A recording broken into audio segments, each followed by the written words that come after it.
Hi అన్న, అందరికీ నమస్తే. మా ఏరియాలో ఎలాంటి పంటలు పండిస్తారో మీతో షేర్ చేద్దామని ఈ వీడియో చేస్తున్నాను అన్న. అయితే మా ఏరియాలో కొత్తగా వచ్చే పంటలు కూడా వేస్తున్నారు. ఇది డ్రాగన్ తోట చూస్తున్నారు కదా. అయితే ఈ తోట వేసి 1 ఇయర్ అయిందన్న.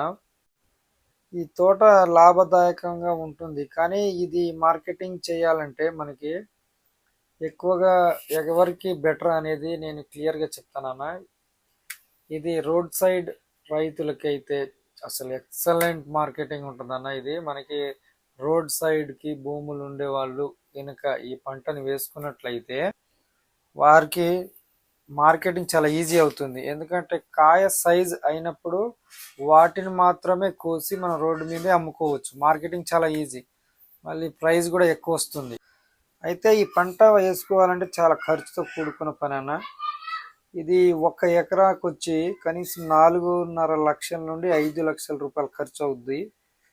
ఎందుకంటే మనకి 1 ఎకరాకు వచ్చి 450 నుండి 500 పోల్స్ దాకా మనం వేసుకోవాల్సి ఉంటుంది. ఒక సంవత్సరం అంతా ఖర్చులతో కలుపుకొని 5 లక్షల దాకా అవుద్ది ఎగ్జాక్ట్గా, డ్రిప్ సిస్టమ్ కానీ అవన్నీ. అయితే ముఖ్యంగా దీనికి పోల్స్ ఖర్చు ఎక్కువ ఉంటుందన్న. అయితే మనం ప్రతి పోల్కి వచ్చి 4 మొక్కలు వేసుకోవాలి. 4 పక్కల 4 మొక్కలు వేసుకుంటాము. అలాగే మనకి ఎకరాకు వచ్చి 2000 మొక్కలు పడతాయి అన్న. సో మనం ఏం చేయాలంటే 2 సంవత్సరాల పాటు మొక్కని చాలా జాగ్రత్తగా మనం పెంచుకున్నట్లయితే మొక్క కాయలతో పాటు మనం మొక్కలు మళ్ళీ అంట్లు కట్టి మొక్కల్ని మళ్ళీ అమ్ముకోవచ్చు. సో ఇందులో డబల్ ఇన్కమ్. ఫస్ట్ కాయలు అమ్ముకోవచ్చు, మనం మే టు అక్టోబర్ నవంబర్ దాకా కాయలు అమ్ముకోవచ్చు. మనం ఇది కొంచెం ముదిరైన తర్వాత, చెట్టు కొంచెం ముదిరిన తర్వాత, ఈ నాగజముడికి సంబంధించిన జాతికి సంబంధించిన చెట్టు అనేది, ఇది కొంచెం ముదిరిన తర్వాత మనం వీటిని కత్తిరించుకొని మళ్ళీ మనం మొక్కలుగా అంట్లు కట్టించుకొని, మనకు తెలిసి ఉంటే మనం కూడా కట్టుకోవచ్చు. మన తోటలోనే ఒక పక్క పెట్టుకొని మొక్కలు కూడా మనం తయారు చేసుకుంటే మొక్కలు కూడా మనం సేల్ చేసుకోవచ్చు. So double income. ఎందుకంటే ఇది రోడ్ సైడ్ నుంటే మనకి చాలా లాభదాయకంగా ఉంటుంది.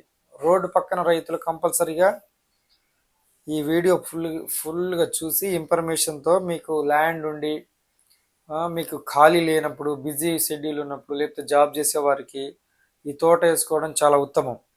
ఎందుకంటే వారు తక్కువ టైంలోనే వీటి పనులు చేసుకొని మళ్ళీ జాబ్ కూడా చేసుకోవచ్చు. ఖాళీ సమయంలో తోటని కూడా మనం చక్కగా మెయింటైన్ చేయొచ్చు.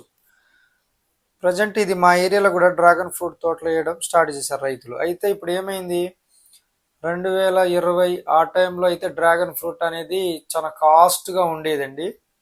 అయితే సిటీలలో ఇప్పటికీ ఆ కాస్ట్ అలాగే ఉంది, కానీ మా ఏరియా ఇలా లోపలికి ఉండే ఏరియాలకు వచ్చేసరికి వీటి రేట్లు అనేది కొంచెం డ్రాప్ అయినాయి. ఎందుకంటే ఇక్కడ కాయ సైజు రాకముందే కోసేయడం, ఒక్కొక్క రైతు ఒక్కొక్క రేటుకి ఇచ్చేయడం, అవసరాన్ని మించి రేట్లకి, తక్కువ రేట్లకు కూడా ఇచ్చేస్తున్నారు. 30 రూపాయలు కూడా ఇచ్చేస్తున్నారు ఇక్కడ కాయ వచ్చి. అదే ఇదే కాయ సిటీలో అయితే 100 రూపాయలు తగ్గదు. అందుకే ఇక సైజు రోడ్ సైడ్ అయితే మార్కెటింగ్ చాలా ఈజీ అయిపోతుంది. ఎందుకంటే రోడ్ సైడ్ ఎక్కడెక్కడ నుంచి వస్తూ ఉంటారు, వాళ్ళు కార్లు ఆపేసి వెంటనే తీసుకొని వెళ్ళిపోతూ ఉంటారు. ఈ తోట అనేది లోపల ఉండడం వల్ల ఏమవుతుందంటే వీటిని కోసుకుపోవాలి, మళ్ళీ రోడ్డుకి తీసుకొని అక్కడికి వచ్చేసరికి మళ్ళీ అంత స్ట్రెయిన్ అవుతూ ఉంటారు. సో రోడ్ సైడ్ భూములు ఉంటే, ఎవరైనా ఇంట్రెస్ట్ ఉంటే డ్రాగన్ ఫ్రూట్ తోట చాలా బెస్ట్ అని నేను చెప్తాను. ఎందుకంటే దీని ద్వారా లాస్ అయితే లేదు, అసలు దీనికి రోగం అనేది రాదు. ఇది ఒక పిచ్చి మొక్క లాంటిది, చాలా స్ట్రాంగ్ అనమాట. దేనికి కూడా ఇది తట్టుకుంటుంది. ఇది అప్పుడు మనం పాతకాలంలో ఈ మొక్క జాతికి చెందిన మొక్కలు మన కంచెల్లోనే ఉండేటివి, మనం చూసే ఉంటాం. ఇవి మనం మేకలకి ఏమైనా రోగం వచ్చినప్పుడు కూడా ఇలాంటిది సేమ్ లేయర్లో కలిగినటువంటి ఒక మొక్క ఉంటుంది, దాన్ని దంచి పసరుగా చేసి పెడతా ఉంటారు. సేమ్ అదే జాతికి చెందిన మొక్క ఇది. అయితే ఈ డ్రాగన్ ఫ్రూట్ తోటలు కూడా మా ఏరియాలో చాలామంది వేసుకున్నారు ఇప్పుడు ప్రజెంట్. ఇలా డ్రాగన్ ఫ్రూట్ వేసుకునే ఏరియాలో అయితే డ్రాగన్ ఫ్రూట్ రేట్లు కొంచెం డ్రాప్లోనే ఉంటాయి. మార్కెటింగ్ మంచిగా చేసుకుంటే ఇది ఒక లాభదాయకమైన పంట. సో ఎవరికైనా ఇంట్రెస్ట్ ఉంటే డ్రాగన్ ఫ్రూట్ తోట పెట్టుకోవడం చాలా better. Thank you very much అండి. ఇలాంటి వీడియోలు మరిన్ని చేస్తూ ఉంటాను. నా నా ఛానల్ని ఫాలో అవ్వండి, సబ్స్క్రైబ్ చేసుకోండి, లైక్ చేయండి, సపోర్ట్ చేయండి. కొత్త కొత్త మా మా ఏరియాలో ఏ తోటలు ఉంటాయో వాటన్నిటిని నేను వీడియో చేస్తాను కంపల్సరీ. థ్యాంక్ యూ అండి, థ్యాంక్ యూ వెరీ మచ్. చూస్తున్నారు కదా ఎంత అసలు గ్రీనరీ అయితే ఎంత బాగుందో అసలు. నాకైతే బాగా నచ్చిందండి. కాకపోతే 1 ఇయర్ తోట కాబట్టి నెక్స్ట్ ఇయర్కి గుత్తులుగా కాస్తాయంట. థ్యాంక్ యూ అండి.